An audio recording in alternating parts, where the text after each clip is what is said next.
Previously on Higurashi When They Cry console arcs. お帰りなさいませ。A young waitress, who must have been ready and waiting, greeted Tomoe and Yamaoki with a big smile on her face, then deeply bowed her head. That much was a completely ordinary interaction. However, the thing that took Tomoe by surprise was what she was wearing. It was a maid outfit that went far beyond the line of cuteness into erotic. 所長、ここは一体。旦那様、ひょっとして初めてのお帰りですか？いや、彼女はそうだがね。私はこういうものだ。ここがあなたの家？じゃあ、あなたが南井さんの娘さんですか？はい、長女の巴です。そうですか、あなたが。いや、すみませんね。亡くなられていた話を知ったのがつい最近だったもので、お線香をあげさせてもらってもよろしいでしょうか？はい、どうぞ。Then, after explaining the situation to her grandmother, Ooshi entered the house and clapped his hands together in front of the Buddhist altar in the living room. She couldn't make out his facial expression very well from behind, but she could hear a faint sigh that indicated how he was feeling.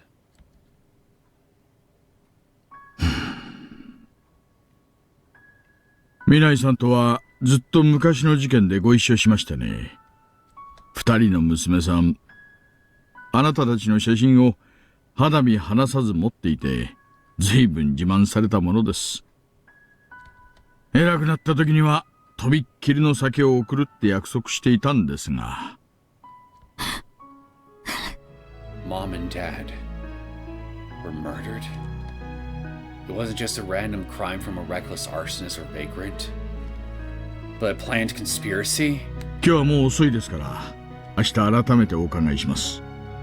その時、南井さんの上司だった方もここにお連れしますので、話聞かせてもらってもよろしいでしょうか。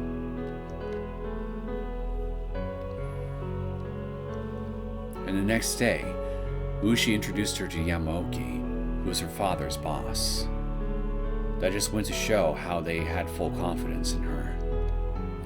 And the one who encouraged her to become a police officer was none other than Yamaoki. He asked if instead of relying on others, she wanted to carve out her fate with her own hands. That's why Tomoe was able to consult with him almost as though he were a parent. Their relationship only went sour after last year. Only after he and Monica should she make certain of it, right here and now. This was a great opportunity to ask Yamaoki about the rumors and his feelings for Monica. Do you truly love Monica? Did Monica ask you to do something for me? Yamaoki had to know about the rumors regarding him and Monica. If she asked about it, he would probably give a straight answer. However, she also understood that the question was too wretched and despicable to ask. やっぱり聞けないや。So, Tomoe ended up swallowing the impulse and opted to ask him about something else. 山沖所長、あなたにお伺いしたいことがあります。うん？前からいつか機会があれば知りたいと思っていたことです。正直に聞かせてください。何かね？あなたが去年、警視庁の公安からこの書き打ちに来て、今年になって私も呼んでくださったのは、父の件で何か進展があったということですか？おお、巴君。はい。Tomoe felt a little surprised by that response. It had been a long time since he had referred to her by her first name. 君はまだ両親の仇を追うつもりかね？当然です。恨んでいるか、犯人を？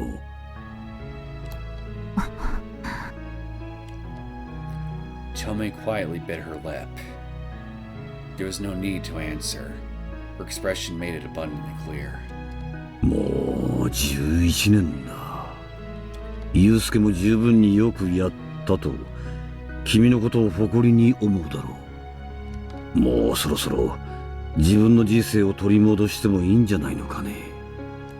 これが私の今の全てなんです。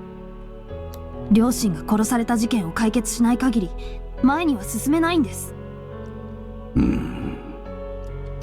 君はそう思い込もうとしていないか。え？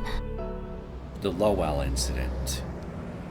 Lowell Inc. is one of the largest businesses in its home country, and regarded as one of the top 3 in the world among the pharmaceutical industry. Patients who took drugs manufactured by Lowell started suffering intense fevers one after another, sometimes with fatal results. The medicine was manufactured and sold for the purpose of treating mental disorders.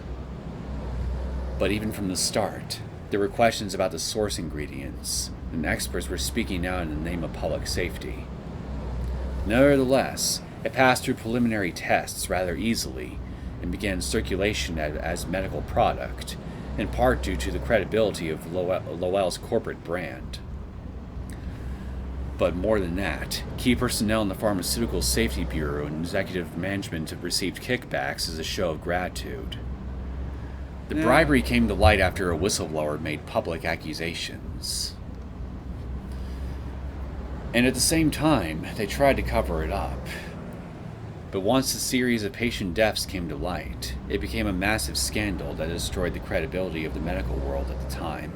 そしてこの度、参議院選挙の冬の陣に参ります安川稔の応援演説で、現内閣で厚生大臣を務める千葉明彦議員にお越しいただきました。皆様、しばらくのご清聴をよろしくお願いします。As a thunderous applause rang out, Tomoe slowly gazed up at the white-haired man standing atop the election car holding microphones in both hands. She had seen him on TV several times. He was the head of the major ruling party, and was originally from the Ministry of Health and Welfare. He often appeared holding a large pipe, and had a large burning passion for medical reform. And if the House of Councilors elections proceed the way they're leaning, the House of Representatives elections next year will be completely settled. That's why a big shot like him was supporting this, to give himself more name recognition for his own campaign. 先輩？塚田先輩ですか？おいおい、俺のこともう忘れたのか？ちょっと悲しいな。そりゃわかんないですよ。なんか見違えちゃったし。While saying that, Tomoe took another look at the young man, Usamu Sukada. 本当に見違えちゃったな。He was her senior on the high school track and field team, and ace at short distance running. He regularly competed in national competitions, and he was popular around the school. Tomoe had vague memories of the time. Even when she decided to quit the track team, he persuaded her to reconsider until the end. And even after she officially withdrew, they still stayed close and talked with one another. Nonetheless, they became separated after Tomoe entered Ibaraki University, and they lost contact. それにしても塚田先輩、今は何をやっておられるんですか？俺か？聞いて驚け。実は今、とある代議士先生の秘書を務めているのさ。とあるって。Intending to change the mood, Tomoe looked down on the page in front of her and saw a column about horse racing. She wasn't very fond of gambling, but she did follow horse racing since she was young, both as a way to kill time and to have a topic to discuss with elderly people. In fact, making carefree predictions about the outcome can kill an hour just as well as a crossword puzzle, without any boredom. So it was the last thing she looked forward to from the evening paper. ま、しばらくは京都開催だから中山は空いてるだろうし。明日馬券買いに行ってもいいかな。Just then, the moment Tomoe turned the page and casually noticed a local news article.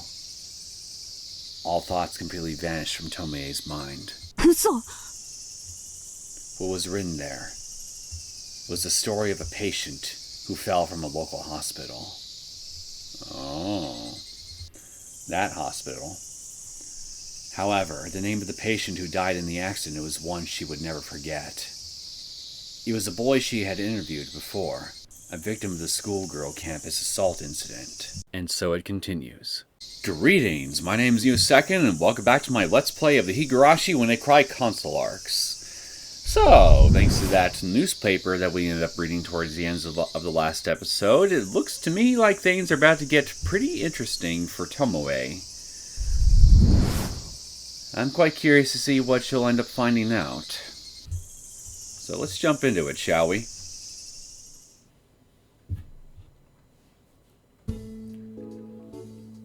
Sunday, October 10th, 1982.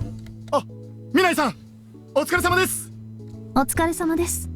久しぶりね、カジ君。元気だった？はい、おかげさまで。A young, familiar-looking officer standing guard by the entrance answered her in a booming voice as he saluted her. He had just graduated from the police academy last spring and still retained his student-like innocence. Finding that innocence was heartwarming, Tomoe gave him a pat on the shoulder and said, "Do your best," before passing through the automatic door at the entrance. As soon as she stepped inside, the uniquely old-fashioned atmosphere tickled her nose. 変わらないな。Tasting the familiar air of her old workplace after such a long time brought a smile to her face. Of course, only 3 months had passed since she transferred to the National Police Agency, so it couldn't have changed that much. おっと、いけない。Tomoe returned to her senses after getting lost in her nostalgia. She walked over to the information desk and said, "Excuse me," to the female police receptionist. Unfortunately, it was a face she didn't recognize, so Tomoe pulled out her police badge to identify herself. 柿内署の南井と申します。お約束をいただいておりました捜査一課長の本庄さんをお願いできますでしょうか。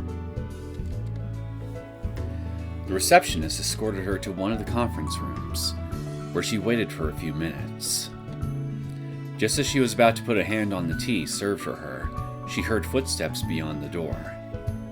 Once the door slid open, an old detective emerged. 相変わらず生真面目じゃな。別に窓口から呼び出さなくても直接一個室に来ればいいじゃねえか。いえ、今日は公式の御用でお伺いしたわけじゃありませんので、皆さんには落ち着いてから日を改めてご挨拶させていただきます。あ、これつまらないものですが。As she said that, Tomoe sat down in the seat across from the detective, with 2 bottles in hand, and presented them to the section chief, Honjo. It was first-class sake, purchased in Kakiuchi. おお、こりゃありがてえな。こっちではなかなか手さ変なやつだから喜んでいただくべ。I wonder how much of my monthly salary I ended up having to spend on this thing. 以前本庄さんが飲んでみたいとおっしゃっていたことを思い出しまして、出発前に仕入れたばかりの品を2本いただいてきました。しかしだったらなおさら上さん上がってみんなといっぱいやってかねえか。いえ、まだ私は公務中ですから。それに送別会で皆さんに盛大に祝ってもらってからそんなに日も経っていませんし、顔を見せるのはちょっと恥ずかしくて。ああ、そんだそんだ。ともえちゃん時最後の挨拶でワンワン泣いちまったんじゃったな。 Now don't go slandering me now and spreading bullshit lies. Tomoe doesn't cry.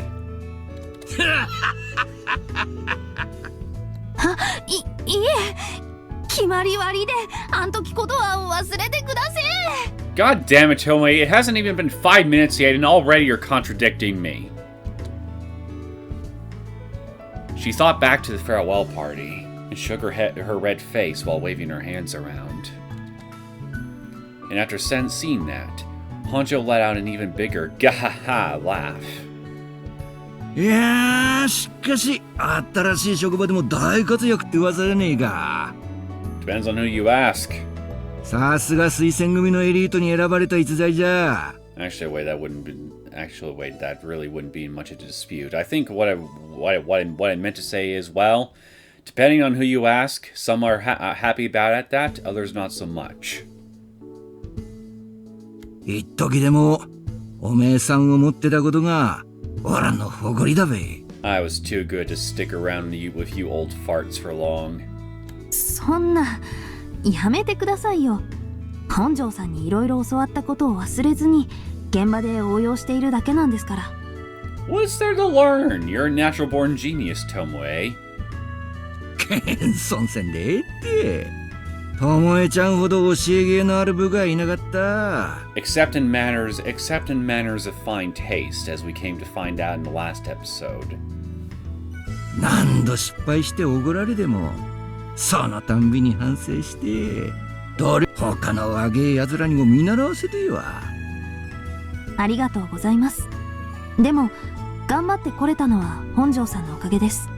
お世辞じゃなく、本気でそう思っていますから。That wasn't humility. After Tomoe was transferred from the youth department to the 1st Investigation Division, Honjo became her boss in her new role as a special investigator of unresolved cases.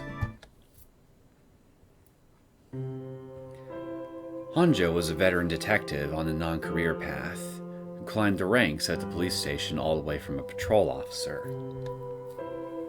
He has a strong Ibaraki accent, thanks to his local heritage, and he was intensely emotional, so Tomoe had many conflicts with him during their time together. But even so, after accompanying him during an on-site investigations and hearing pieces of his stories and investigation meetings, she was shocked by the insight and analytical abilities he had gained during his experience. 犯人みんな、現場を見ろ! After saying that, Honjo would grab Tomoe out of the data room of the Special Investigation Office, where she was summarizing reports and reviewing evidence and investigation materials, and force her to visit the actual crime scenes, even after the blood and corpses were removed. Even after the marks and traces of chalk left by the forensics team had weathered and disappeared. Even after the traces of the crime had faded, he'd spend hours looking over the crime scene, always telling Tomoe to do the same. 見ないか。おめえさん、なんで刑事部で捜査一課に未解決事件を取り扱う部署の特別捜査係が置かれてっか。That it is, metaphorically speaking, a dead-end job. 何か有力な証拠が見つかった時にすぐ捜査に入るためですか？ちげえそったことじゃねえ。Honjo went on to explain. When it comes to crime scenes, traces of the criminals are most visible immediately after the incident. But, on the other hand, investigators often view the scene with a stereotypical prejudice. For example, if a bloody knife is found on the ground, they'll think it was the weapon. The wounds and traces left on the corpse can suggest the cause of death. As a result, a picture of the culprit can be determined from there, and the suspect can be arrested, charged, and prosecuted based on that information. In most cases, conventional investigations are able to capture the culprit that way. But sometimes, that initial assessment is too hasty, and it is impossible to identify the culprit without recognizing the secret or trick behind it.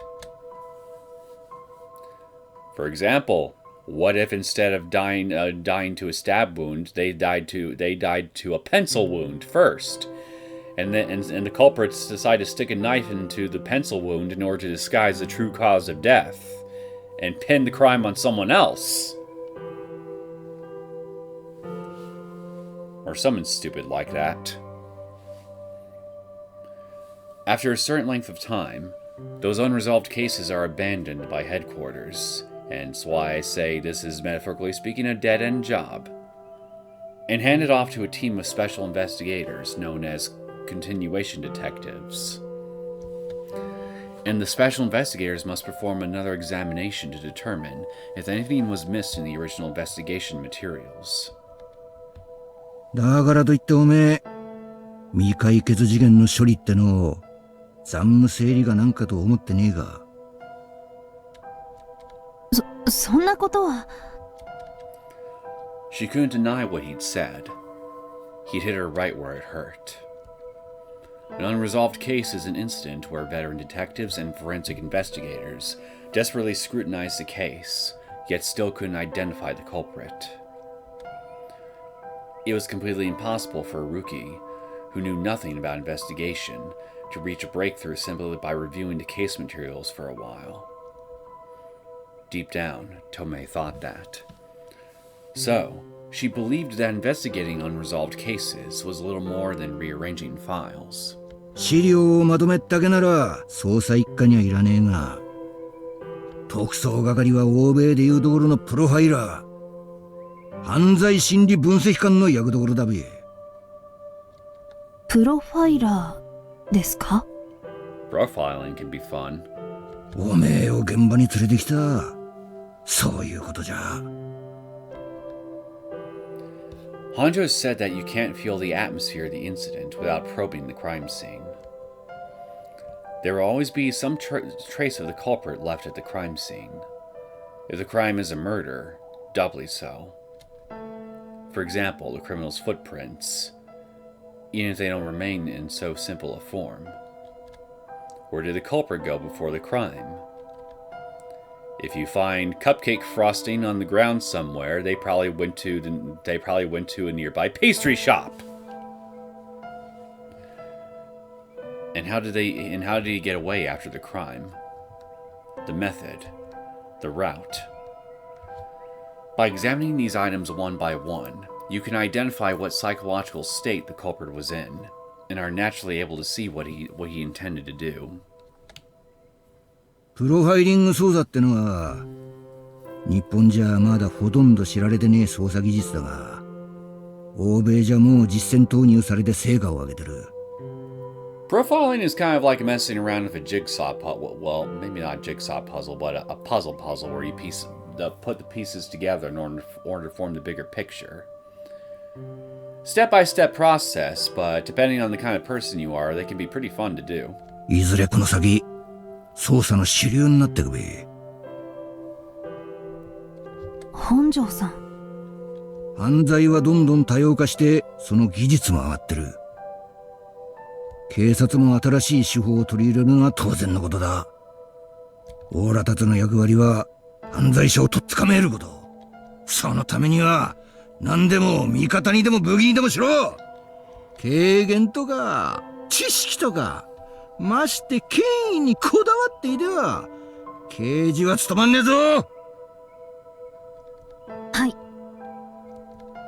Translation: Hall monitors will not survive in this field of work. Older people tend to be more hard-headed, but Honjo had spent some time working on the front lines, so he of all people understood the urgency and impending danger. Tomoe generally wanted to learn from his eagerness and flexible insights. Additionally, Honjo taught her to pay careful attention to the people related to the victim after the incident. Has anyone gained some benefit from the victim's death? Is anyone exhibiting suspicious movements after the incident? In general, these behavioral patterns can't be seen immediately after the incident. Those ashamed of their dark secrets are aware that any misbehavior would give the police reason to suspect them. However, once police activity seems to slow down, or when they reach the limit of their patience, that's when these behaviors manifest. And since many of those actions can cast suspicion on them, you can often find clues with a little careful attention. Thus, by finding new ideas and clues as time moves on, you can solve incidents that on-site investigators had no choice but to abandon. That was the job of the special investigator. When you reach a dead end, you take the sledgehammer and smack a new hole forward. 数年前に教わったことですが、今でも昨日のことのように覚えています。あんなことも言ったけんな。Tomoe's eyes narrowed as she reminisced about old times, and she gazed at Hanjo as he tried to hide his embarrassment by gulping down his coffee. How do you like your coffee, good sir? I ask because I want to know what kind of man you are. Back then, she was a psychology major who had gained insight during her time working in the youth division.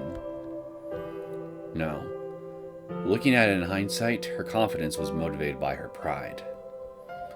So at first glance, a special investigation officer seemed to her like someone who managed materials on unresolved cases, rather than a person actually handling real cases. But once she spent times on the front lines, she recognized it more as being conscious of knowledge and information. Hanjo could tell from Tomoe's regular behavior that she was sharp. He spoke to her with a serious expression on his face to cut off any pride from the root. 完全犯罪なんて絶対にありえねえ。関係してきた資料をよーく調べれば必ず答えは見つかる。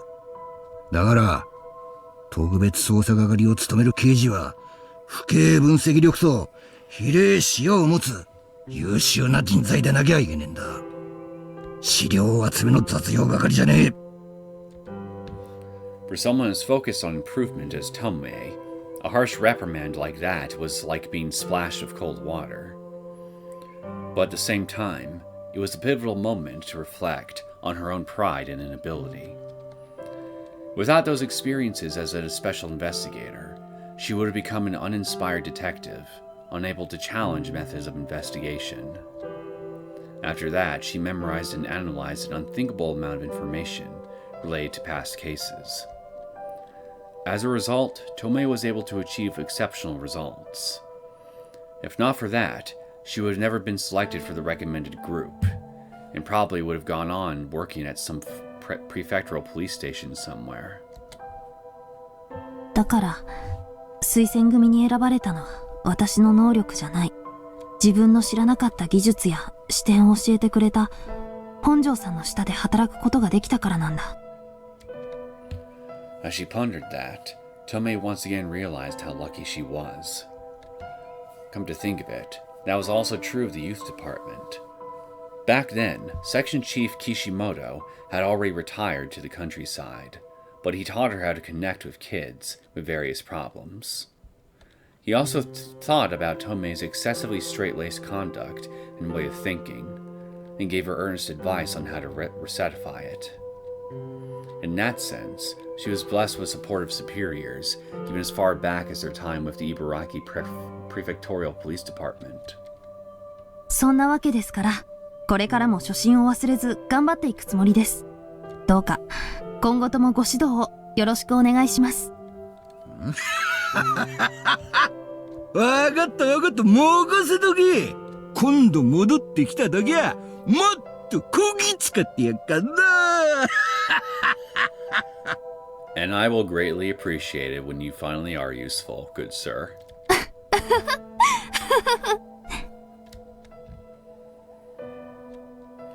Tomoe's business here should have just been a friendly greeting, but thanks to the incident she found out about yesterday, she had serious business to attend to. That was the reason she requested they talk in the meeting room, rather than the open reception area. で、お電話でお話しした件ですが。ああ、そんだな。これがその資料だべ。As he said that, Hanjo spread the document open on the opposite side of the table, with a serious expression completely lacking the earlier jovial atmosphere. There was a detailed report from the scene of the incident, and a photo of the scene was clipped to the side. ひどい状態ですね。8階の窓からの転落だったから、顔はぐちゃぐちゃになってて、親に身元を確認したんは、普段から着てたパジャマと肩口の黒子。とでも顔は見せられんかった。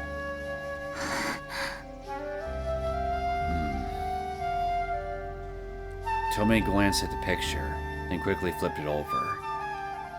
It was painfully difficult to bear. 確かに、親御さんには見せられないな。She shook her head to chase off her harrowing thoughts, and took a deep breath to calm herself. She didn't even feel like confirming the mole that Hanjo pointed out. Even though she had very little conversation with the victim, Kouhei Sawamura, she did recognize the face from an old case she worked on with Ooshi. And that made the difference between her memories of him in life and his current state that much more painful. 発見時にはすでに被害者は死亡。おそらくは即死だべな。Well, at least he didn't suffer. 被害者のいた病室には遺書らしきものは見当たらなかったけど、自殺と事故死、両面で当たってる。殺人の可能性は？事件当時、病室は施錠されて密室だった。看護師数名の証言を聞いても、最後の検温から部屋に出入りした人間の姿はねえ。防犯カメラの記録映像にも不審者の姿はなし。で、自分から思い余って落ちたが、外を覗き込もうとかなんとかして足を滑らせたか。Unless they found a way to tamper with the footage, then yeah, seems to me like suicide, that suicide or accident is the most likely scenario here.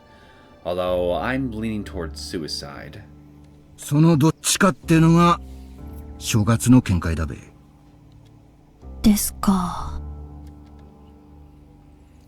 Tomoe also thought that reasoning sounded valid. There was no doubt that Kouhei Suramura was deeply mentally scarred after the earlier incident. Tomoe could assert to that herself. Therefore, even though there was a possibility the fall was an accident, it was far more likely that his mental instability drove him to jump. Plus, the testimony of the nurses and the fact that the tapes didn't reveal anyone suspicious were immutable evidence. However, なんか腑に落ちない。 in fact, she was starting to feel suspicious because the conditions were a little too consistent. Plus, thinking about it from the victim's point of view, there were clearly a few odd points. どうした、ともえちゃん。 Such as? 被害者が転落死したこの日って土曜日ですよね。なんでこの日だったんでしょう。ん？それはどういう意味だ？私が少し前に別件で聞き込みをした時に教えてもらったんですが、毎週土曜日はこの被害者の少年の女友達というより恋人が遠方からお見舞いに訪れる日だったかと思います。 That's a fair point, actually. If he cared about how his suicide might affect her,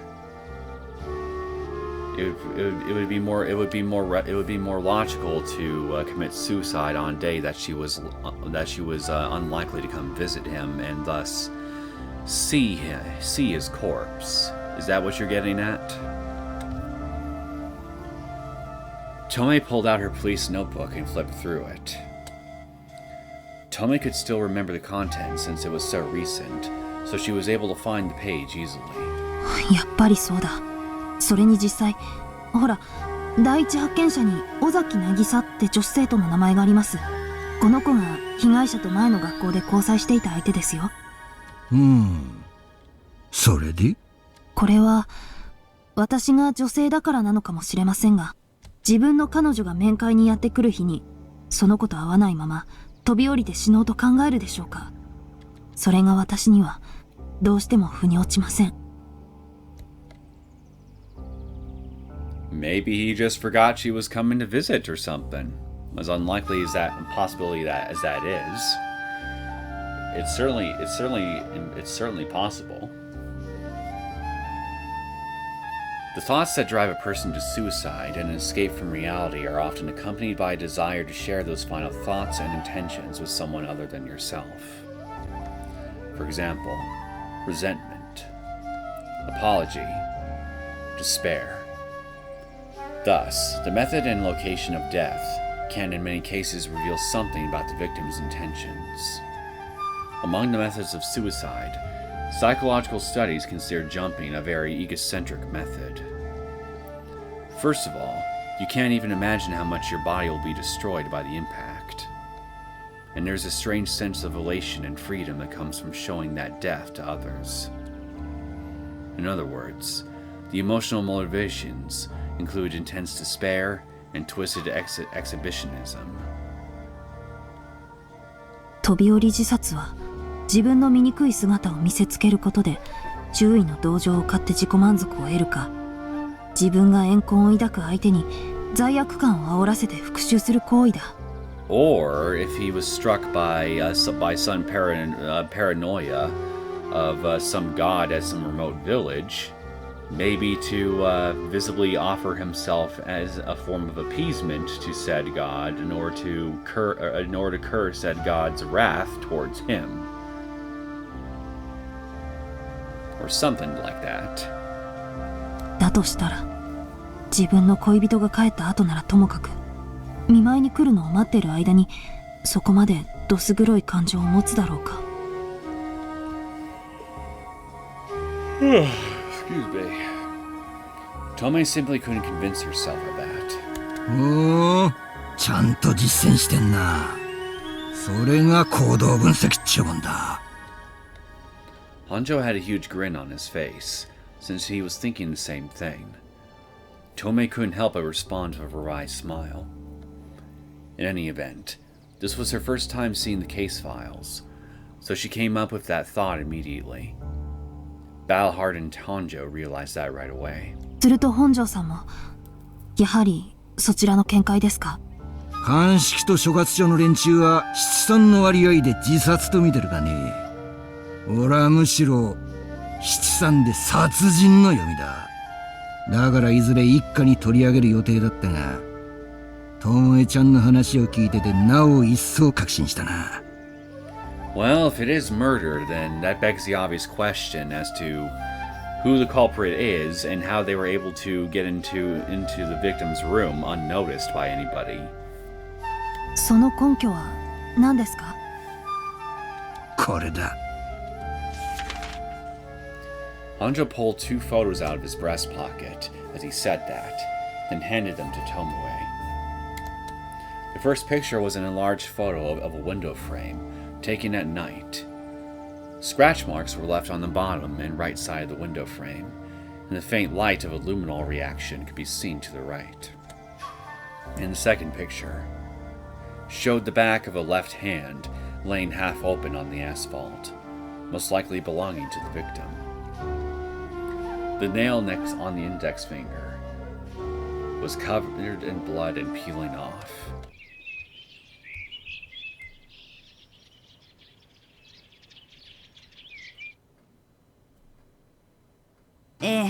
沢村さんは私の担当でしたので。The nail on the index finger was covered in blood and peeling off. Huh? So, was the victim gripping something? Like maybe the ledge of a window? Either that or scraping his hand or nails against something hard enough in order to cause some blood, in order to get some blood and cause his nail to come peeling off. Which is probably the more likely scenario.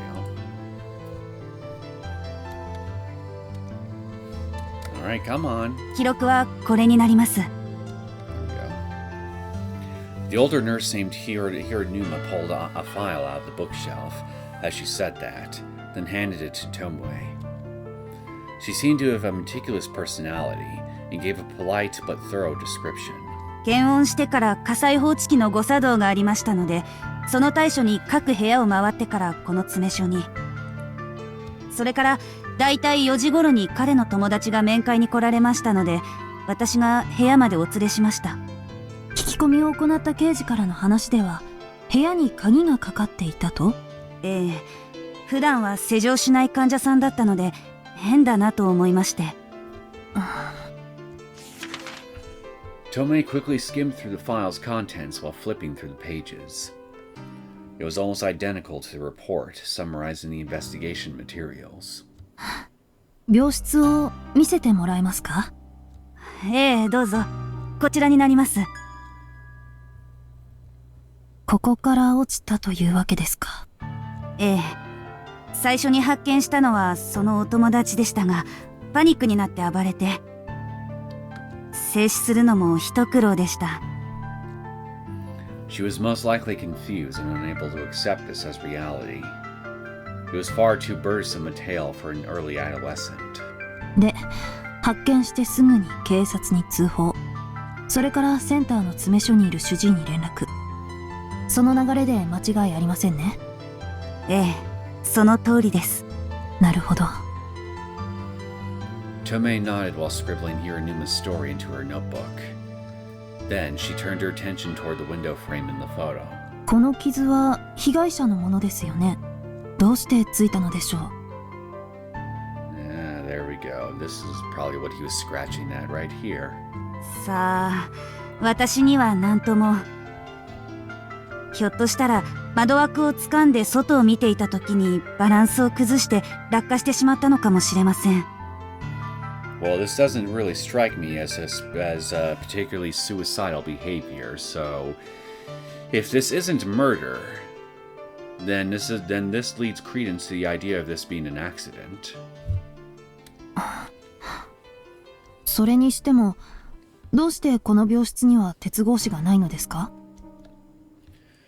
Tomoe directly asked about the matter that was bothering her. The victim was being hospitalized on the top floor, so it wouldn't be surprising for this hospital to have them, in consideration for the patient's safety. Not to mention, the patients hospitalized in this particular ward were もう一度お尋ねします。in here for psychiatric issues, yeah? このフロアの病室にいる患者も、すべて精神科医の診断で入院している人たちなんですよね。はい、そうです。そのため、ドアも外部から錠がかけられるようになっています。Well, then this is especially odd then that the windows in this ward don't have bars on them. Seems like a really gross oversight. それなら、窓に転落防止の対策を施さないのはなぜですか？鉄格子だと監禁されたように患者が感じて治療に逆効果を与える場合が多いのです。それにもともと窓には鍵がかかって本当なら簡単には開かない仕組みになっています。So how was he able to open the lock then? それが開いていた。どうしてです？すみません。私どもの見落としです。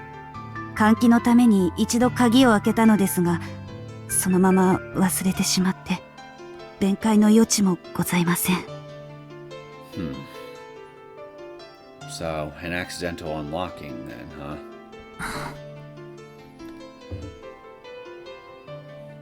Next, Tomoe examined the calendar on the wall beside the bed. Cutesy, colorful characters were printed on it. It looked like it was designed for girls. これは被害者が？いえ、それはお友達の尾崎さんが持ってきたものです。なるほど。She carefully pinched the page to see the next page underneath. It was currently October, so there were 2 more pages. And finally, Tomoe approached the door, pushed the button on the knob, and closed it. It wasn't a normal door where you turn a tab to lock the door. The lock apparently prevented the outer knob from rotating. So, rather than locking before closing, the mechanism required the door to be closed before locking. そういえば、被害者の発見前に火災報知器が鳴っていたとの話でしたが、いつくらいの時間だったかわかりますか？確か3時頃だったと思います。So around roughly an hour prior to, you for discovering the body. 鳴ってからしばらく各所を見て回ったので、3分ほど鳴り続いていたかと。わかりました。ありがとうございます。Tomoe gave her a bow, then made her way out of the hospital.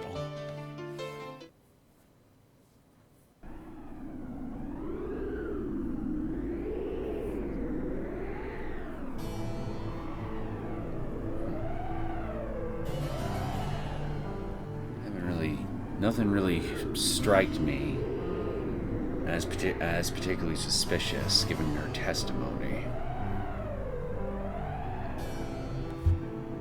The autumn sky was clear, and a refreshing breeze blew by. 今日は割と暖かいな。Feeling a little sweat on her forehead, Tomoe pulled the handkerchief from her pocket and wiped it away. The cobblestone paved path glittered in the sunlight, scattering grains of light all about. さすがにセミはもう鳴いてないか。For now. あ。The autumn leaves fell down and fluttered right before her eyes. The base of a distant mountain showed the mix of vermilion and yellow hues, and the leaves of the surrounding trees were just as vividly colored. 綺麗だろうな。こんな場所でなかったら。Tomoe let out a sigh and looked over the surrounding area. She was currently a short distance west of the city center, in a dilapidated cemetery. あ。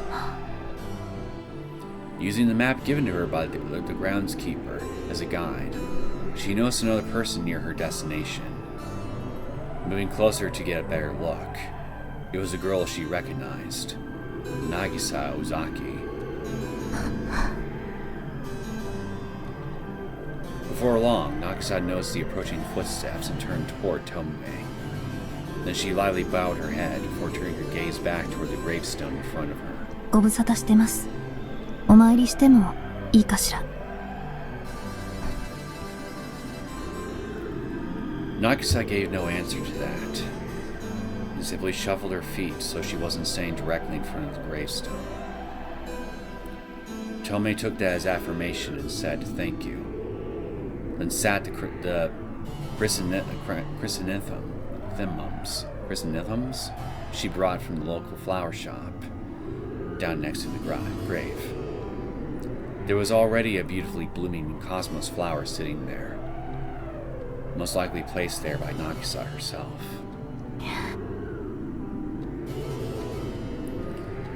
She lit a bundle of incense sticks at the nearby brazier, then sat them down in the indentations of the incense burner. こんな形でもう一度会いに来たくなかったわ。おためごかしな言い方に聞こえるかもしれないけど、私は早く元気になって元の通りになってほしかった。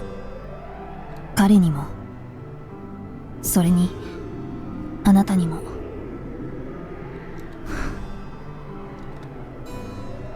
Tomoe could hear a heavy breath, even though her back was turned. Honestly, there were several things she wanted to ask Nagisa about regarding this case. However, Tomoe recognized how much the girl's heart must ache, so she repressed the urge. The person most hurt by this incident was none other than Nagisa. Tomoe wasn't so callous as to force that on her just because of the opportunity. ごめんね、お邪魔して。それじゃあ、元気でね。After saying only that, Tomoe turned away from Nagisa. ここに納骨したの、ついさっきなんです。That moment, Tomoe looked back as soon as she heard Nagisa muttering.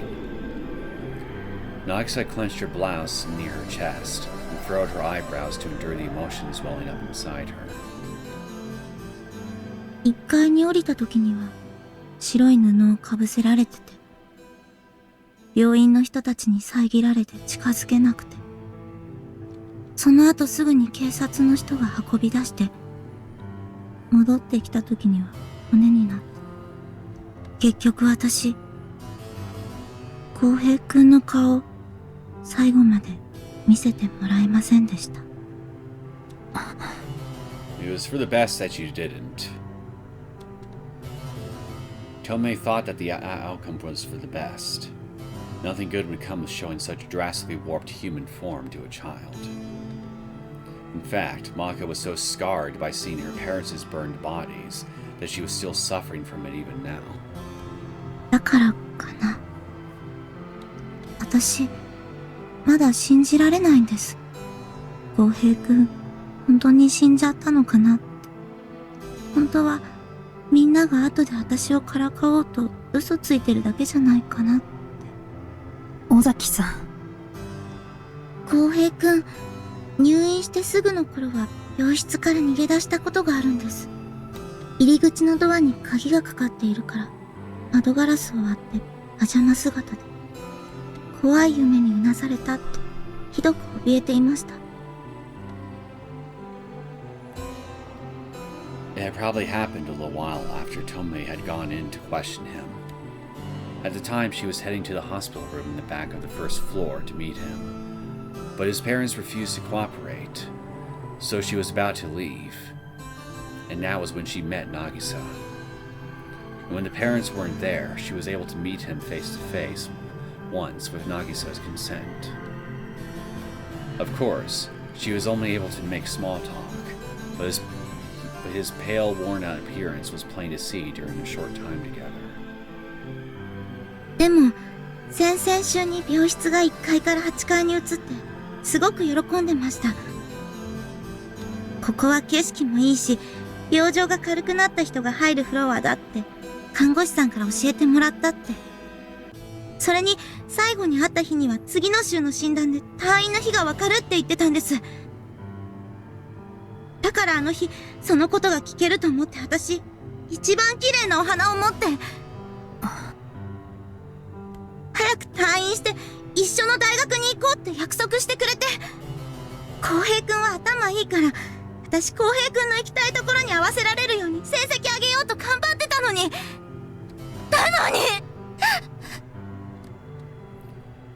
Nagisa's voice trembled, while huge tears spilled from her eyes. The drops came overflowing down her cheeks, one after another. No matter how much she wiped them away with the back of her hands, they wouldn't stop. 刑事さん。While still sobbing, she looked up and turned toward Tomoe. And then, これってやっぱり、レイナの言ってたお社様のたたりなんですか？え？だっておかしいじゃないですか。みんなの言う通り、浩平くんは時々変な夢を見てうなされることもありました。だけど、私との約束を忘れて飛び降りて死にたくなるほど悩んでいたなんて、とても考えられない。Seeing the desperately sorrowful color of her eyes, painfully squeezed at Tomoe's chest. レイナに関わったせいでこんなことになって、なのにあの子は謝りもせずにいなくなった。みんなあの子が。だけど、沢村くんは竜宮さんの紹介であなたと交際するようになったのよね。それなのに、そんな優しい子がどうして彼を傷つけようなんて考えたのかしら。そんなこと知らない。知るわけない。落ち着いて、尾崎さん。浩平くんを殺した犯人を捕まえるためには大事なことなの。よく考えてみて。You let something slip that you shouldn't have let slip, Tomoe. Tomoe lowered her face to Nagisa's height to look her in the eyes, and gave her a gentle look to calm her down. Looking at that expression, Nagisa relaxed a little of the anger and frustration welling up inside her. She took a moment to idly think, then muttered quietly. 刑事さんは何？浩平くんが殺されたって思ってくれるんですか？ええ、それ以外考えられない。Okay, so it wasn't just a slip of the tongue then. You're just telling her this. Why? 彼は誰かに殺されたんだと思う。 Seems like a very reckless thing to just tell her, given the circumstances. After hearing that, Nagisa began spilling huge tears once again. However, they had a slightly different tone than the angry, sorrowful tears from a moment ago. 誰も信じてくれなかったんです。浩平君が自分から死ぬわけない。まして事故なんて。なのにみんな密室だったから事故だ、自殺だって勝手に決めつけて、犯人を探してくださいって頼んでも誰も。大丈夫よ。少なくとも私はこれは事件だって思っているから。本当に？ええ。今聞いた限りだと、沢村くん、亡くなる前の週に今週の診断次第で退院できるかもって話していたのよね。Nagisa deeply nodded. What Nagisa had said right there completely stripped away the uneasy tension Tomoe was feeling. あなたの言う通り、部屋のカレンダーを見たら次の月に退院予定日が書いてあった。多分あなたが来る時にその話をするつもりだったんだと思う。なのにそれを告げずに、ましてあなたの来る日に自殺なんてありえない。どう考えても不自然だわ。じゃあ事故って可能性ももちろんない。そもそも窓から転落するような行動をする理由がないし、最後に会った看護師も検温時に異常を認めていない。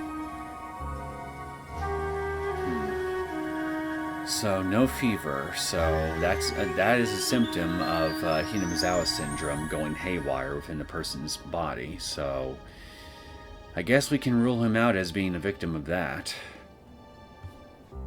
間違いなくこれは殺人事件よ。Starting to look that way to me, yeah. Then, Tomoe stood up straight and glanced at her watch. She still had a little more time before the express train arrived. 尾崎さん、あなたには辛いことかもしれないけど、真実を突き止めるために協力してほしいの。この後、時間少しだけいい？約束する。必ず犯人を捕まえてみせるから。ね。はい。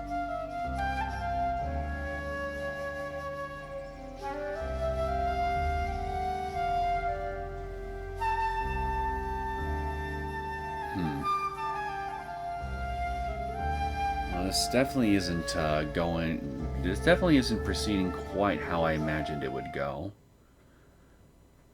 So, yeah, I guess I'm definitely curious to see how this will play out. Monday, October 11th, 1982. Public holiday.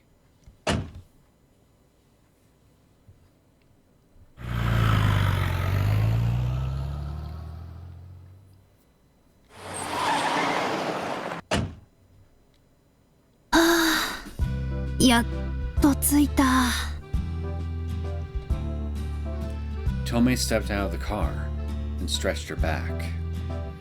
After going around and around town searching for a place to park, she finally found a narrow temporary parking lot in one corner of the downtown area next to the station, so she parked her car there.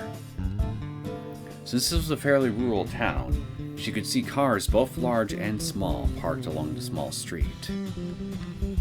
Apparently, parking enforcement in this area was quite lax. But as a detective, she couldn't intentionally break traffic regulations. 隣が外車でちょっと怖かったけど。Yeah, I guess we can't go Judge Dredd in this part of town, can we? As she walked away from the parking spot, she noticed cabaret clubs and bars lined along the road. In all likelihood, the thugs who came in that car were headed there. A detective's car parked right next to a gangster's car. How bizarre. Well, unless the cop is dirty. にしても、書き打ちからだと結構あったわね。やっぱり電車にしておけばよかったかな。Her mind had fogged over after driving down the slender, meandering mountain roads. She couldn't relax for even a moment. In one particularly awful moment, she relaxed off the accelerator thinking she was approaching a slope, but then a hairpin turn suddenly emerged. A chill ran down her spine when she remembered how just a short time ago, she'd almost broke through the guardrail and plummeted to the bottom of the valley. 里帰りの人たちはあんな道でも平気なんだろうか。That must have been a terrifying experience. She suddenly recalled what she heard from the regional affairs staff the other day. The number of people relocating to Kakuuchi City from other prefectures had skyrocketed in recent years. Among them, an especially significant number were moving there from Okinomiya and its neighboring village, Hinamizawa. After paying the manager of the parking lot, she began looking over the cityscape once again.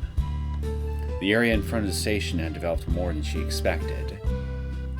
It looked far more crowded than her grandmother's version of Ibaraki. A housewife on the way home after shopping rang the bell on her bike, then swerved past Tomoe. A group of children dressed in baseball uniforms came around the corner up ahead, making a fuss, and passed beside her. 今日は大活躍だったな。相手のピッチャーすっげえ悔しがってたぜ。お前だって最終回のピンチであの外野フライよく取ったよな。Well, let's talk about baseball is making me remember a certain missing boy. 来週もこれくらいガンガン行こうぜ。The kids were happily heading home from a game, all with smiles on their muddy, sweaty faces. Tomoe got lost in their mood as she watched their little backs walk off, before eventually turning around. But just then... I hear some roughhousing somewhere. Tomoe suddenly came to a halt when she heard a loud noise coming from a direction she had just walked away from. Feeling a bit concerned, she retraced her steps to check it out. There was a vacant lot just behind the small alley, and 3 motorcycles right next to it, each laying on the ground after being knocked over in a domino reaction. I remember the last time I knocked over a trio of bicycles. A bunch of thugs tried to rough me up in retaliation. なてめんなろスタがおらうらってんじゃおなってってだろあんじゃ吸ってないぞWell, hell fucking low. I was certainly not expecting to see you here again, Natsumi.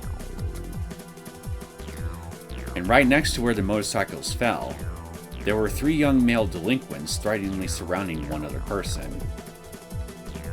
It was hard to see around the backs of the boys, but the fragile, trembling voice sounded like it was coming from a girl.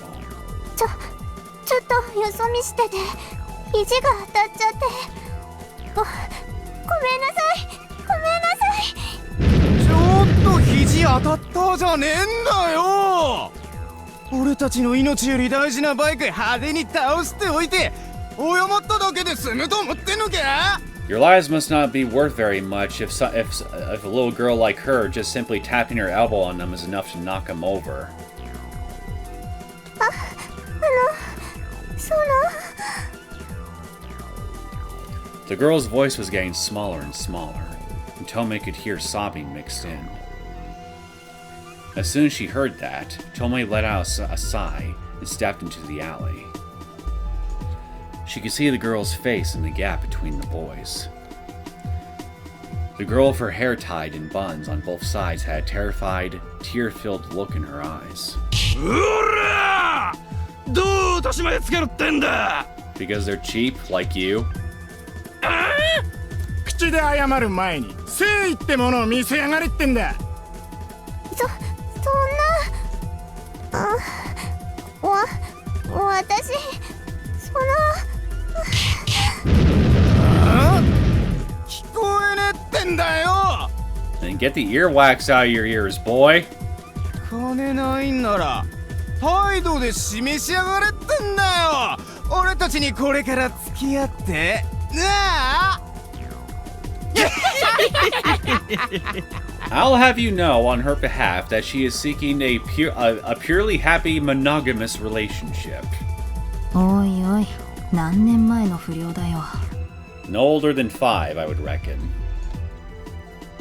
Seeing the situation unfold with no context, Tomoe was more exasperated than enraged. She shook her head. At least back in Tokyo, these stereotypical delinquents had gone completely extinct. Moreover, the three of them were ganging up on a single girl. It was well beyond cowardly, truly deplorable. So we need to enact some police brutality on their asses! Let's go, Tomoe! The thugs that Tomoe knew were better than that. They had an unwritten rule not to be violent toward women. 許してください。お願いします。ちょっと遊びに行くだけだっつーよ。付き合えや。あ？いいところ知ってんだよ。時間あるんだろ？え？誰か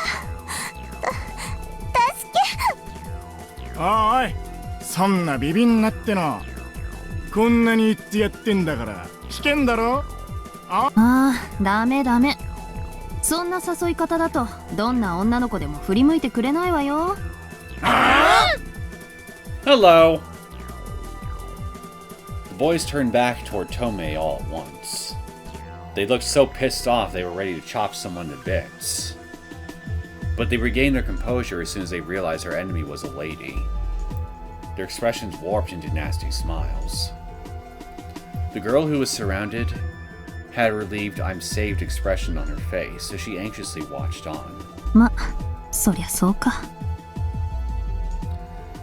They think some reckless woman passing by stepped in to help the girl. They probably think she's some sucker armed with a leak. Hey, don't underestimate the lethality of the leak, man! あんたも一緒に遊びに行きたいってか？遊びに行って誰と？どこに？決まってんだろ？俺たちと一緒にいいことしに行こうぜ。暇してんだろ？夜まで楽しませてやるぜ。I doubt you could afford to. I'm very high class, you see. My expenses are not cheap. どうだ姉ちゃんよ。悪いようにはしないからよ。どうだろう、このツッコミどころ満載の誘い文句は。I just gave you something, so you could use that. She thought for about 2 seconds for something emotionally scathing, and was planning to say something about their disadvantage, but that seemed less relevant than expected. Why do you think that? Come on, hit him below the belt. And so, Tomoe stared at them with a fake smile and a disgusted look on her face. Then, バーカ。私を誘うなんざ48億年早いっての。地球創生からやり直してきなさい。I gave you something that was perfectly suitable, and you come back with this cringe instead. だとほら！調子こいてんじゃねえぞこのガキ！男みたいな顔しやがって！ Now you've given her perfect good reason to really kick your nuts twice as hard now. ほう。Tomoe was trying to keep things peaceful, but that once sentence drove her over the edge, all the way to send them to hell. Atta girl! なんだてめえ、やんのか？あのさ、言い忘れてたんだけど、私には NG ワードがあってね。一つはガキ。年下に見られるのはいいんだけど、ガキだって言われると最高に頭にくるのよね。これでも結構童顔だってのを気にしてるのにさ。てめえ。もう一つは男。これはさっきのやつよりも強烈にもう問答無用って感じに許せない。どこをどう見たら男だ？胸か？身長か？やかましい、どっちも大きなお世話だ。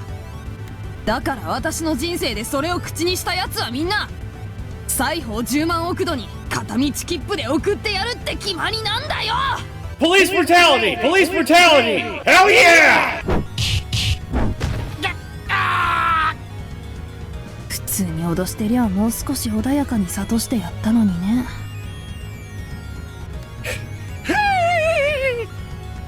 じゃあ最後の質問。 What was that noise, buddy? 君たち生命保険入ってるかな？オラオラオラオラオラオラオラオラオラ。 Was that a JoJo's Bizarre Adventure reference I just heard?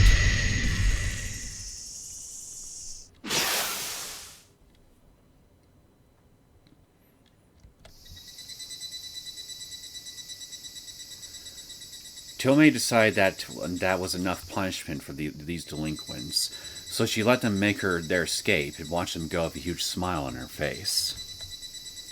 She was carrying an extendable baton in her jacket pocket, just in case of emergency, but it apparently wasn't even necessary. See? I told you these guys were cheap. With those weak, pathetic little bikes of theirs that even a little girl can lightly nudge with her elbow in order to knock over, there's no way that these little twerps could just take a serious beating from just any random woman that passed by the street. Oh no. It's probably a miracle that none of their limbs had got torn off. For the time being, Tomoe turned back toward the girl who had been absent-mindedly watching that punishment for several minutes now. She smiled at the girl and tried talking to her. 大丈夫？はい。平気です。 She didn't appear hurt, so apparently they were only threatening her with harsh language. It was more than that. Tomoe heaved a sigh of relief after verifying that. 手に血が。 Oh god, I need to wash this off before I get some kind of STD. はあ、大丈夫よ。俺、返り血だから。That's why you gotta wash it off! It might have diseases! Tomoe smiled at the girl while wiping it away with a wet tissue. It was a bit painful, but she'd held back, so it wasn't broken. She thought. Probably. Probably? I mean, can't you just check? Can't you just squeeze your hand with your other hand for a bit or something, just to see what happens? 強いんですね。まあね。これでも剣道3段。Kendo, huh? そうなんですか？突っ込んでよ、関係ないって。市内持ってくればよかったな。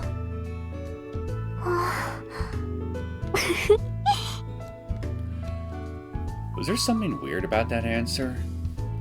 The girl burst out into tearful laughter. Her laugh was positively adorable, so Tomoe couldn't help but laugh along with her. ほら見ろ。笑ってくれる人もいるじゃない。Tomoe pictured the face of another person with no sense of humor and cursed them in her mind. 助けてくれて本当にありがとうございました。私、別にいいって。でも、こんな人通りの少ない路地を女の子一人で歩くのは危ないわ。次からは気をつけた方がいいわよ。はい。ちょっと近道をしようと思っただけなんですけど。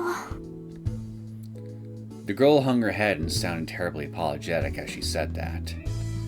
Thinking that she was speaking a bit too much like a guardian, Tomoe cleared her throat and then continued in a jovial tone. それにしても、最初恋がした時はどこの動物園のゴリラが脱走してきたのかなって思っちゃったわよ。Oh, please. Those little twits wish they had the strength of a gorilla. Let alone the intimidation factor. 都会だったらもはや天然記念物に近いわね。この町のやつらなの？多分違うと思います。私この町であんな人たち今まで見たことないから。Ah, so we got some invaders, huh? Some transplants. Some unhospitable hospitables. Well, that's okay. We can always convince them to go back when words fail, if you catch my meaning. Back to wherever they came from, that is. That moment. As soon as she heard the word city, the girl's expression stiffened. じゃあ、あなたは地元の子？あ、いえ。今年の春に引っ越しして、今日は里帰りなんです。そっか、連休だもんね。本当は私も里帰りのはずだったんだけど。Thanks to this, she had to disappoint her grandmother. Although her old-fashioned grandmother would encourage her to be doing something she enjoys rather than relaxing at home. Suddenly, Tomoe looked down at the collapsed motorcycles, crouched down and took a note of their license plates. Tomoe, go ahead and just press your finger to one of them and see if they start denting inwards. I guarantee you they will. They're that cheap. They were from another prefecture, just as the girl had suggested. Not only that, but the cover under the keyhole was broken. Probably stolen. Well, there you go! Even more proof of how cheap these little twits were. They couldn't even bother spending any money on these at all. That's how cheap they are. So, when it comes to their lives, so when they were saying earlier, these things costed more than their lives, what they were really saying, or rather indirectly admitting to, was that their lives were worth less than nothing.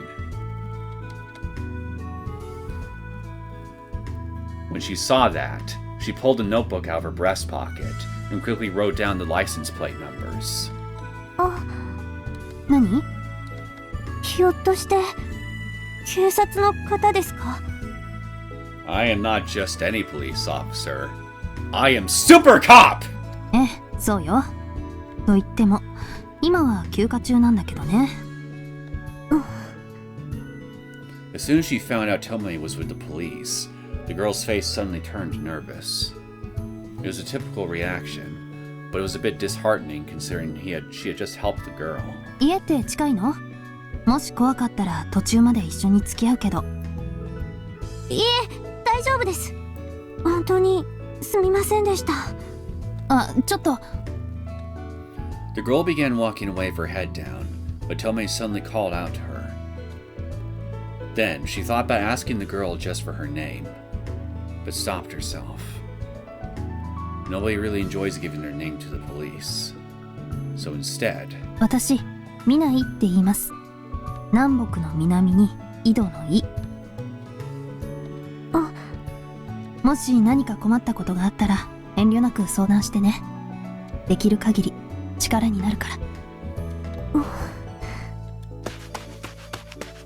Her face was backlit, so Tomoe couldn't make out her expression very well. But the girl bowed her head once more and then quickly left the area. Even after she went out of view, Tomoe stopped and stood there for a while.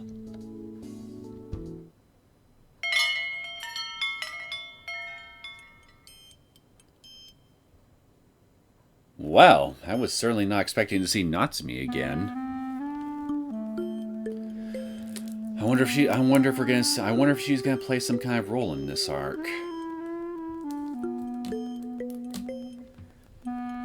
The mean spot was a fairly secluded coffee shop.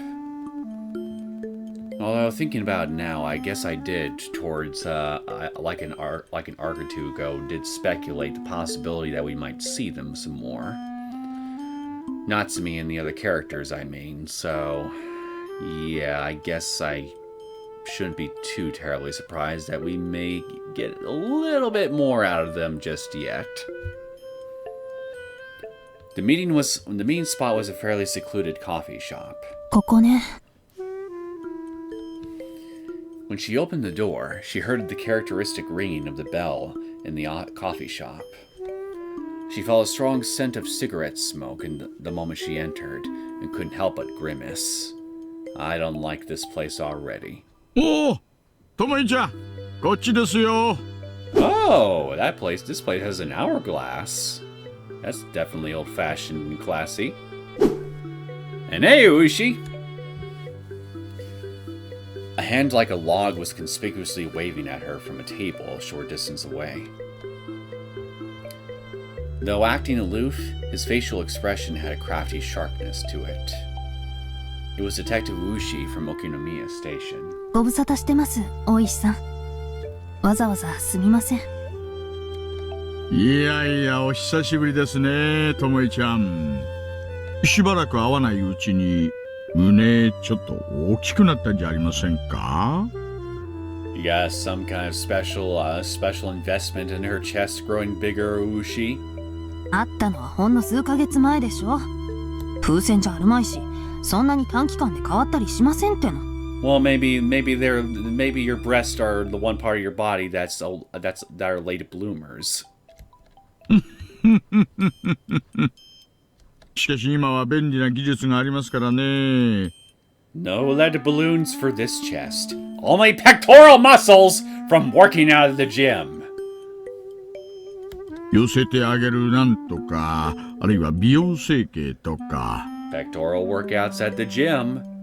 It would push one's chest forward naturally while also making that part of your body stronger. そんなもんに金使うほど裕福じゃありません。つうか、あんまり言うとセクハラで訴えますよ。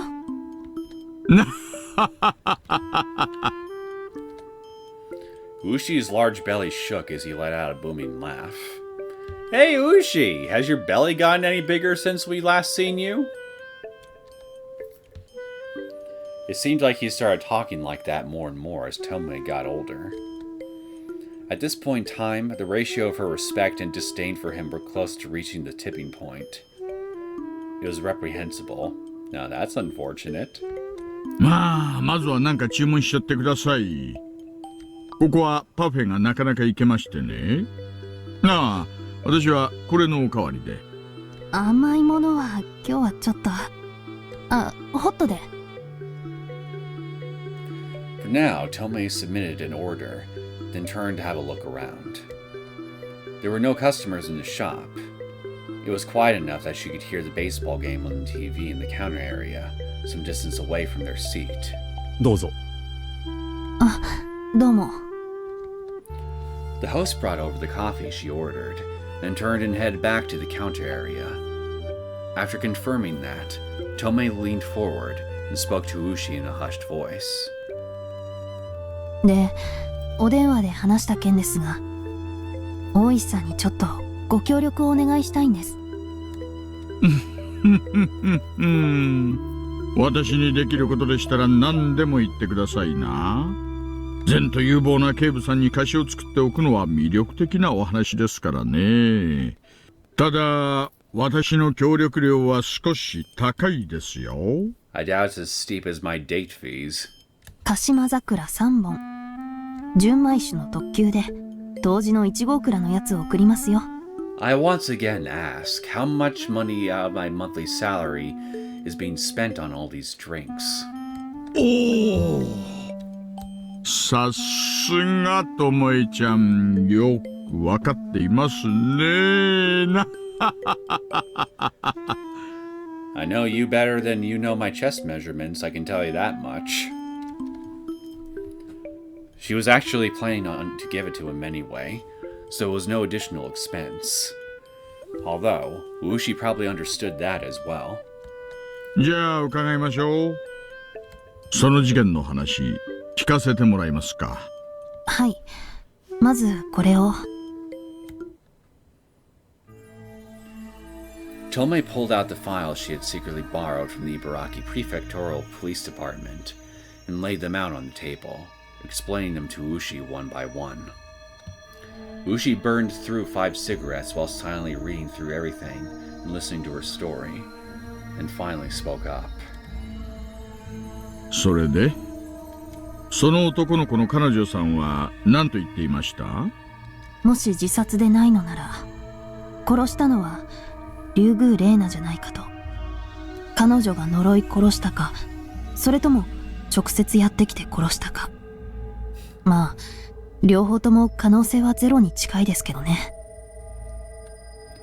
If it's the latter, there was no way she could have avoided being seen at the hospital.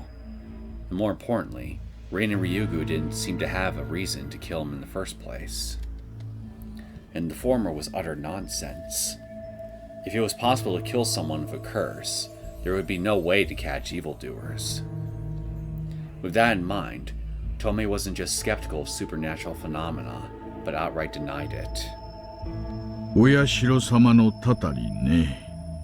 以前お伺いした時から少々気になっていたんですが、確かに本人が知りもしないのにそのことを口にして挙句の果てに飛び降りた。ただの自殺や事故にしては妙な感じですね。県警の捜査一課長は殺人の線で見ているそうで、私も同意見です。本来なら一見捜査に当たるのですが、面識のあった子なので、せめて分かる範囲だけでも知っておきたいと思いまして。いやいや、その考え方は立派です。ああ、皮肉とは取らないでくださいよ。これは私が本気で思っていることなんですから。あ、いえ、そんなことは。Tomoe scratched her head as she said that. For some reason, these days she had trouble accepting praise from other people. Her tendency to doubt people was a bad trend. それにこの被害者は私の依頼でともえちゃんが調べに入ってくれた子です。ということは私も無関係というわけではない。喜んで協力させていただきますよ。助かります。縄張り違いの私がこの町で大手を振って捜査活動を行うわけにはいきませんので。そんなことはお気になさらなくても、そのための広域捜査官の肩書きなんでしょう？いえ、それはそうなんですが。When Ooshi pointed that out, Tomoe responded with a vague, forced smile. Even for wide area investigator title, cases like this that cross between the Kanto and Chubu regions still caused problems. So, Tomoe's intention was to hand things off to Ibaraki Prefectural Police after finding some clues. ただ、だからといって途中で放り投げたり、安易に人に丸投げしたりするのは後味が悪いですから。結局、自己満足だとよくわかっていますので、解決さえすれば、それで十分です。相変わらず欲がないですね。実績を着実に積み上げていくのもキャリアさんの出世に大きく関わってくるんですよ。Well, just like with a lot of things, things in life, turns out even in career path in police work, nice guys finish last. Unfortunate fact of life, but what can you do? 準キャリアですよ、私は。それに、この件では私の関与が知られると、実績よりも始末書の数が増えるだけだと思います。他の方にもご迷惑をおかけするかもしれませんし。そんな性格ですね。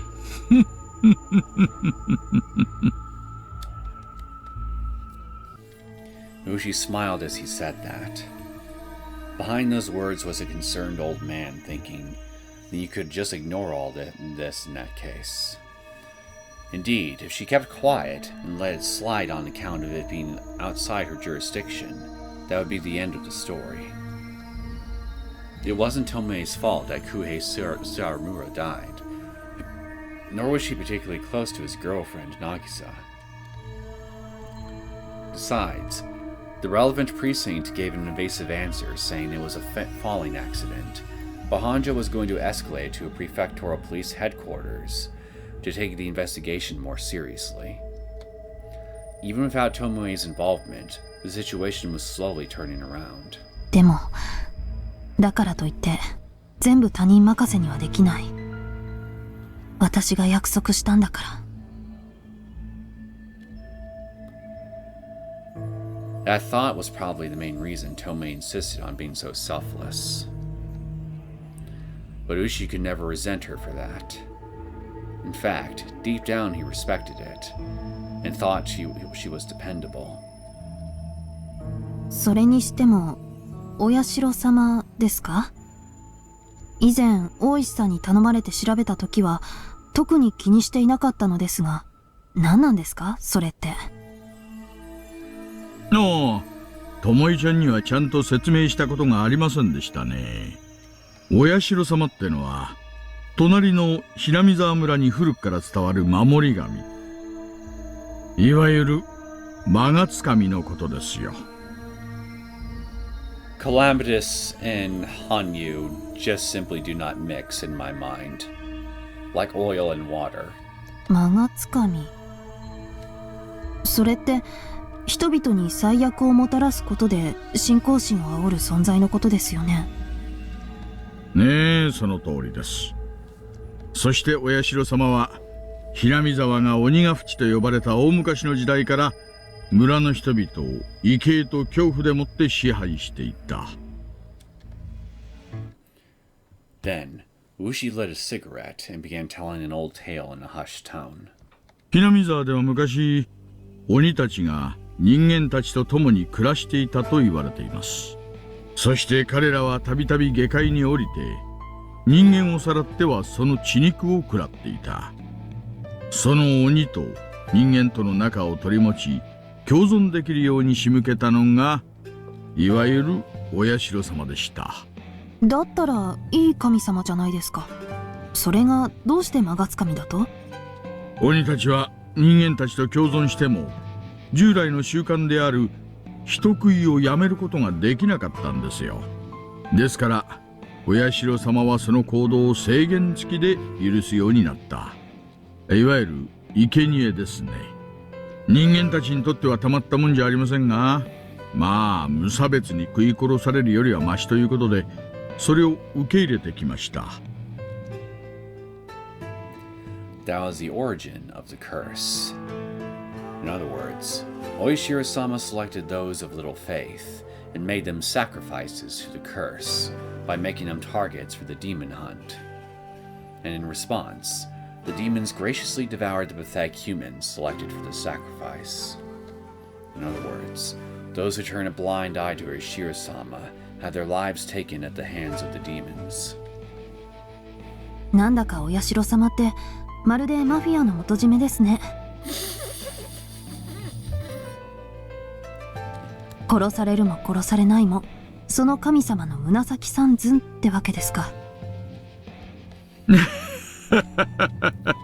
確かにそんなわけですから、お社様に目をつけられてはたたりで命が危ないってことで、人間たちは信心を欠かさずその神様を祭り敬い続けた。それが平見沢に残る古くからのお社様信仰の根源なんですよ。でもだったらなぜ人間たちはそこまで鬼の脅威にさらされてまでひなみ沢で暮らし続けたのでしょう。命の危険から逃れるのだったら別の土地に移住すればいいのに。まあ詳しいことは分かりませんが、それだけひなみ沢の土地が住みやすかったのではないかと思います。ほらよく言うでしょ、火星は虎よりも猛なりと。It's the first time I ever heard that saying. Indeed, there was an old proverb that said that even if it was dangerous to live near ferocious beasts, that it was still preferable to heavy taxes and terrible work conditions. Yeah, I can definitely get behind that sentiment when you put it like that. She didn't know exactly what kind of forces were at work in the surrounding municipalities, but Onikafuchi village may very well have been a region free of conflict and tyranny. それに加えて鬼たちは人間たちにはない知識があったそうで、彼らには決して作れない薬とか食べ物とかを提供していたという話もあります。ですから共存には確かにメリットもあったんですよ。なるほど。So, even beings even beings that descend from up high and have need of doctors and medicine too, huh? That's a very interesting little tidbit of information. しかし、鬼たちも人間を狩るだけの力があるのに、よく人間の神様に従う気になりましたね。普通に考えれば、無視して好き勝手に暴れ回ってもおかしくなさそうですが。いやいや、実はそのお社様自身が鬼だったんですよ。そして人間たちと積極的に関わっていくことで、彼らの信頼と畏怖を集め、人間と鬼の仲介役を果たしていた。実際その後鬼たちは人間たちと交わっていき、その血と本能を薄めつつ共存の道を歩んで現在に至るわけです。ですからひなみ沢の住人は鬼の血を引いているとの言い伝えが今もなお根強く残っています。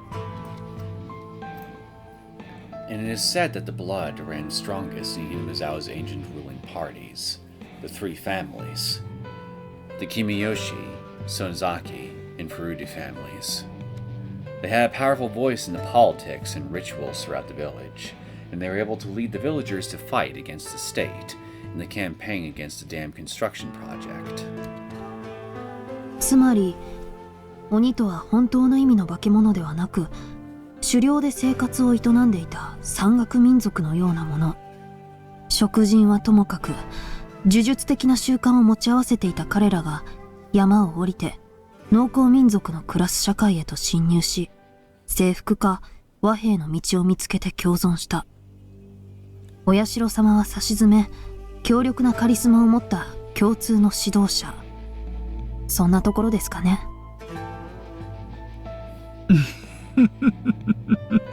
ともえちゃんはリアリストだな。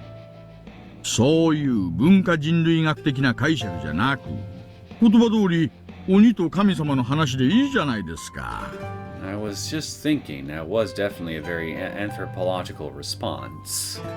あ、or すみません。 interpretation. でも私ってたたりとか頂上の類をあまり信じられない性分ですから、お社様のたたりで人が死ぬって話も今一つピンときません。Tomoe thought the idea of using a curse to subjugate people was utter nonsense in the first place.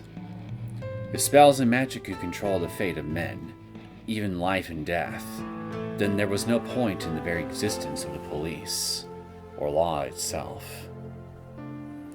Even as she thought that, she believed it to be an inelegant way of thinking. However, 大石さん、 Tomoe couldn't help but tilt her head and stare when she noticed Ooshi's oddly mysterious expression. He thought silently for a while, carefully choosing his words, before finally addressing Tomoe. ともえちゃん、たたりで人が死ぬって話、ここじゃちっともバカバカしくなんかないんですよ。数ヶ月前にも人が確かに死んでいます。え？ People dying from a curse. It's not just some old tale, but something still happening today. Although honestly, Tomoe was even more dubious than surprised. However, Ooshi wasn't one to tell ghost stories or joke around, intending to scare someone, and he began talking in a matter-of-fact tone. 先ほどお話しした鬼の人食いの習慣なんですが、当時の村で年に一度綿流しという儀式が行われて、そこで鬼への生贄が捧げられていました。それは生贄に選ばれた人間が腹を裂かれて、つまり腹綿ですね。それを川に流してたたりを沈めるという内容だったといいます。そしてその儀式は今もなおひなみ沢において続けられている。まさかと思いますが、それが本当に行われているわけじゃないんですよね。 No, entrails, no, just cotton. ああ、さすがに腹渡は流しませんよ。今では布団とか着物とか普段使っている綿製品の中の綿を流すことでお世話になっている日用品に感謝するという意味合いに変化しています。よかった。Tomoe was relieved to hear that. Even if it was a small remote town deep in the mountains, she couldn't accept that such an inhuman act was being conducted out in the open.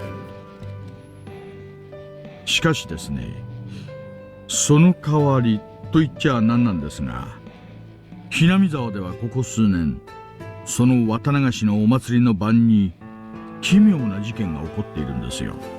奇妙な事件？殺人ですよ。あと行方不明者も出ています。これは冗談でも何でもなく本当のことなんですよ。3 years ago, the dam construction manager's dismembered body was discovered. One of the people involved in the murder ran away and was still missing. 2 years ago, a man who went against the village's wishes and accepted aid money from the state for supporting a dam construction project died in a falling accident. His wife allegedly fell off the cliff together with him, but her whereabouts were still unknown. Last year, the shrine priest and head of the Fruity family, one of the 3 families ruling the area, who had taken a neutral stance in the campaign against the dam project, suddenly died of an unknown illness. And his wife seemingly committed suicide by jumping into a nearby swamp. A will was found, but her body was never discovered. And then, 今年もやはり一人が死んで一人がいなくなりました。え？ That happened on Sunday in June. A housewife was murdered late at night in the outskirts of the village, shortly after the village Watanagashi festival was held. Well, so this takes place a year before the events of the main story. She was the sister-in-law of the dam supporter who died 2 years ago. そういや、ともえちゃんに竜宮レイナの件を依頼した時にはお話ししていませんでしたね。顔を鈍器か何かでそりゃもうひどく潰されていまして、犯人は相当怨恨とか憎悪を被害者に持っていたようですね。もともとこの綿流しには奇妙な言い伝えがありまして、この祭りが行われた晩に一人が殺され、そして一人が行方不明になるなんてことが起こると言われています。そして今年もそれが繰り返された。行方不明者が出たのですか？ねえ、殺された主婦の息子さん。ああ、いや、正確には甥なんですがね、事件発生から数日後、突然行方不明に。その子は事件に何か関与していたのですか？関与？例えば被害者に対する感情とか、事件当日のアリバイとか。 You're certainly on top of this, aren't you? As soon as Ooshi heard that, he let out a light haw as if impressed. In a murder case, it's typical for someone who disappears right after the incident to be considered a suspect. However, thanks to the pattern of deaths from the curse, ordinary people would regard the missing person as another victim. So, being able to identify him as a potential culprit based on that basic information was a testament to her excellent organizational skills. いや、さすが勘がいいですね。実はその主婦殺しの重要参考人としてマークしていました。もともと彼のアリバイにはいろいろと不審な点がありましてね。しかも家庭内の不和、その直前の不審な言動、犯行に踏み切るだけの要素が揃いすぎていた。ですから泳がせつつもその動向を伺っていたのですが、捜査の手が及ぶ前に逃げたと。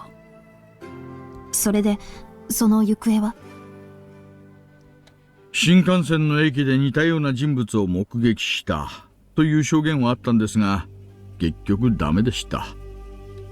その代わりにいきなり真犯人と名乗るやつが出てきたので、捜査もそこでストップしちゃったんですよ。誰だったんですか、それ。頭のおかしなやつで変な薬をやっているとのことでした。もっとも取り調べ中に自殺したそうで、詳細はよく分かっていませんが。本当にそれは犯人だったんですか？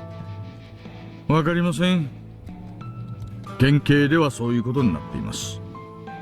ただ脈絡も動機もはっきりしない上、突然降って湧いたように現れたってのがどうもうさんくさくて信用できない。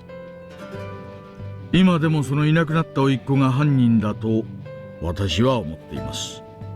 確信と言ってもいいかもしれない。それになんとなくこれは刑事としての勘なんですがね、その一個は単に家庭不和による怨恨から殺人を犯したとはちょっと思えない。もともと妹思いの優しい子で、衝動的に暴力に訴える性格ではなかったそうですからね。ですから勝手な憶測だと言われることを覚悟で申し上げれば、その子は何者かの意思で殺人を行い、そんな気がしてならないんです。何者かの意思、それはつまりさっきの話ですよ。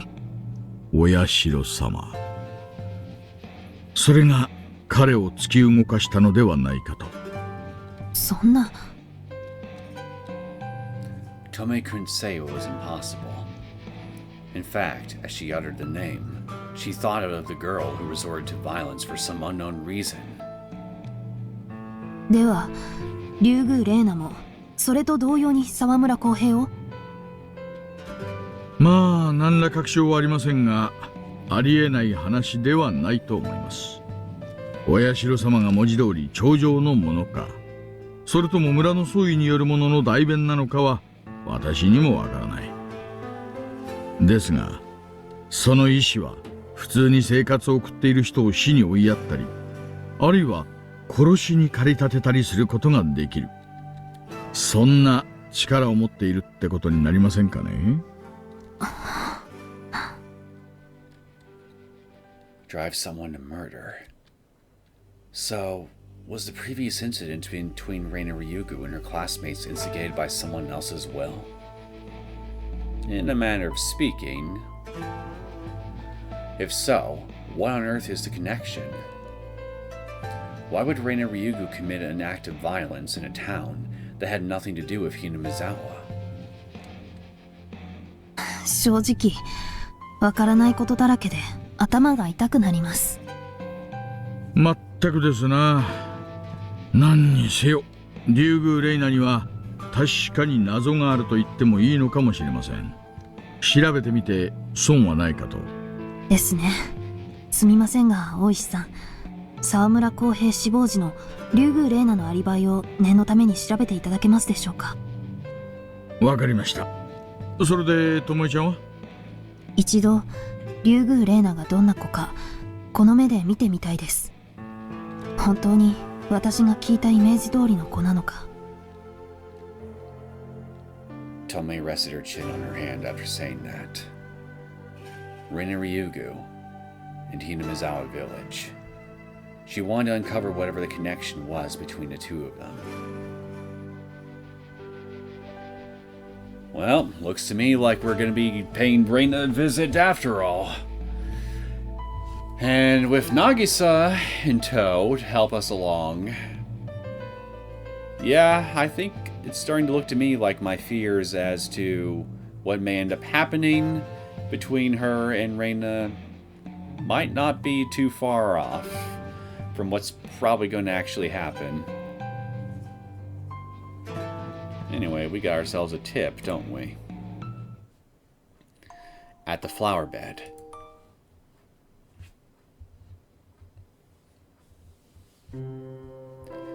In the end, I ended up going after school. 思ったより時間かかっちゃったな。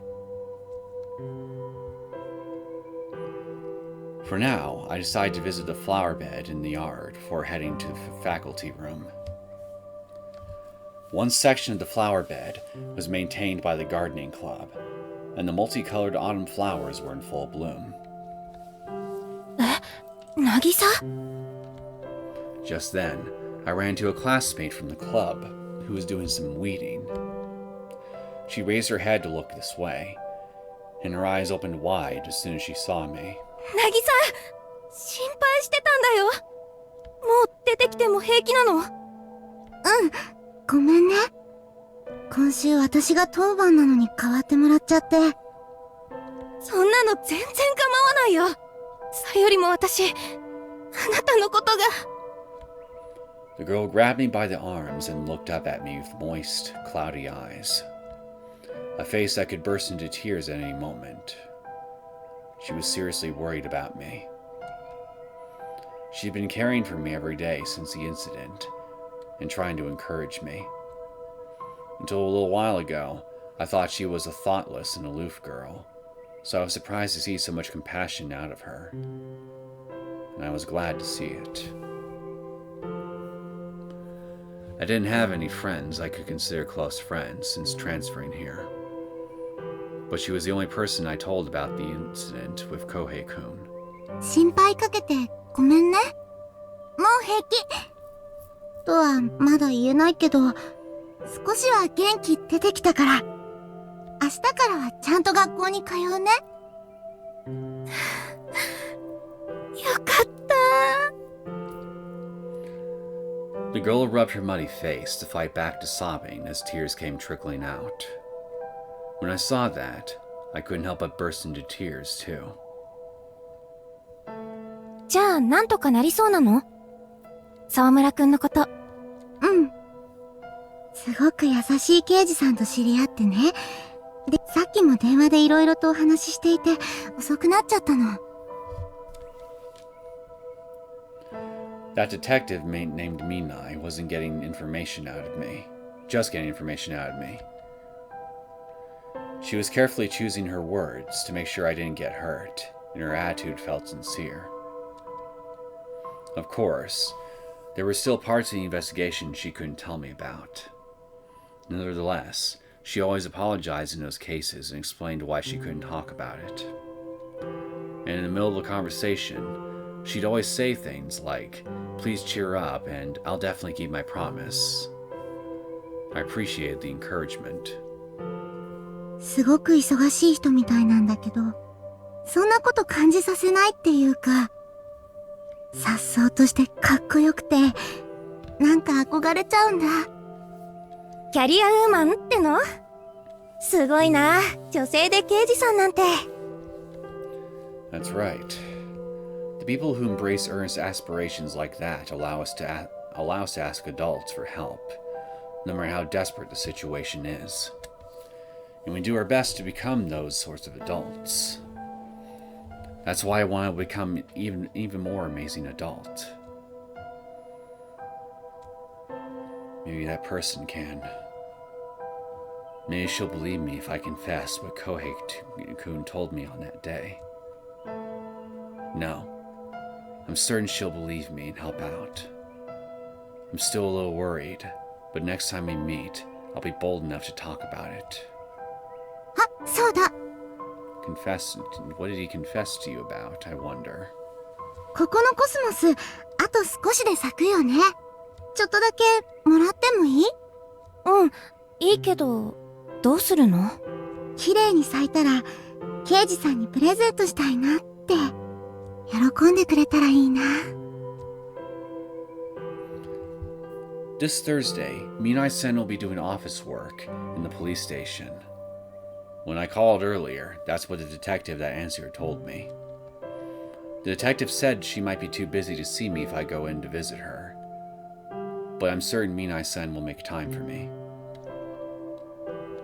Come to think of it, what was that detective's name?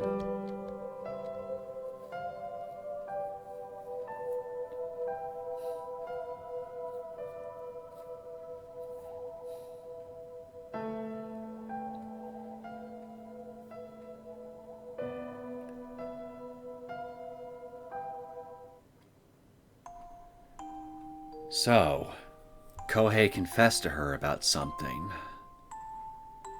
that she couldn't tell Minai about before, huh? Why do I have a sneaking suspicion that that whatever it is that Kouhei told her has something to do with Orishiro-sama and Reina?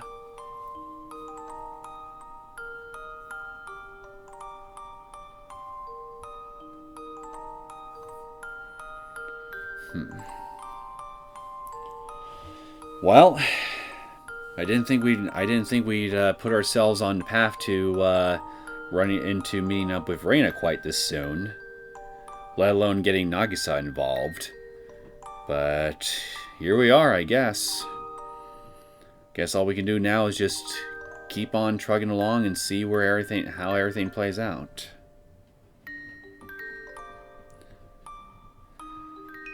So, with that being said, I think I'm going to go ahead and cut things off here. I hope you guys enjoyed this latest episode of the Higurashi When They Cry console arcs. If you did and you want to see more content from me, feel free to hit that like button and subscribe to my channel. And I will see you all next time. Take care.